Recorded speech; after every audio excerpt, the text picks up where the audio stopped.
Hello കൂട്ടുകാരെ, ഇന്ന് നമ്മൾ വന്നിരിക്കുന്നത് ചെന്നായയുടെ സൂത്രം എന്ന ഒരു കൊച്ചു കഥയുമായിട്ടാണ്. കഥ നിങ്ങൾക്ക് ഇഷ്ടമാവുകയാണെങ്കിൽ ഒന്ന് ലൈക്ക് ചെയ്യണേ. പണ്ട് ഒരു കാട്ടിൽ ചിങ്കൻ എന്ന പേരുള്ള ഒരു ചെന്നായ ഉണ്ടായിരുന്നു. ഒരു ദിവസം ഇര തേടി ഇറങ്ങിയ ചിങ്കനെ ഒരു ഓന്തിനെ പോലും കിട്ടിയില്ല. വിശന്നു വലഞ്ഞ ചിങ്കൻ നിരാശയോടെ വീട്ടിലേക്ക് മടങ്ങുമ്പോഴാണ് അവനൊരു കാഴ്ച കണ്ടത്. അതാ ഒരു കുതിരക്കൂട്ടം പുല്ല് തിന്നുന്നു. കുതിരകളെ കണ്ടപ്പോൾ ചിങ്കന് വായിൽ ഒരു കപ്പൽ ഓടിക്കാനുള്ള വെള്ളമൂറി. ഒരു ചെറിയ കുതിരയെങ്കിലും കിട്ടിയാൽ ഇന്നത്തെ കാര്യം കുശാലാകുമെന്ന് അവൻ ചിന്തിച്ചു. കുതിരയെ പിടിക്കൽ എന്നത് എളുപ്പമുള്ള കാര്യമല്ല. വല്ല സൂത്രവും പ്രയോഗിച്ചാലേ കാര്യം നടക്കൂ. ചിങ്കൻ ആലോചിച്ചു. പെട്ടെന്ന് അവന്റെ മനസ്സിൽ ഒരു സൂത്രം തോന്നി. അവൻ നേരെ കുതിരക്കൂട്ടത്തിനടുത്തേക്ക് ചെന്നു.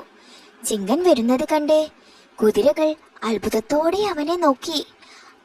അടുത്തെത്തിയപ്പോൾ ചിങ്കൻ അവരോട് പറഞ്ഞു, സുഹൃത്തുക്കളെ, ഞാനൊരു വൈദ്യനാണ്. നിങ്ങളുടെ കൂട്ടത്തിലുള്ള ആ മുടന്തുള്ള കുതിരയെ ഞാൻ മുടന്തു മാറ്റി ശരിയാക്കി തരാം.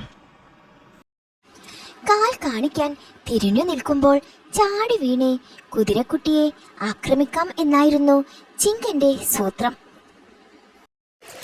ഓഹോ, താങ്കൾ ഒരു വൈദ്യനാണല്ലേ? ഞാൻ ഒരു വൈദ്യനെ കാണാനിരിക്കുകയായിരുന്നു. എന്റെ പിൻകാലിൽ ഒരു മുറിവുണ്ട്. കൂട്ടത്തിലെ മുതിർന്ന കുതിര പറഞ്ഞു.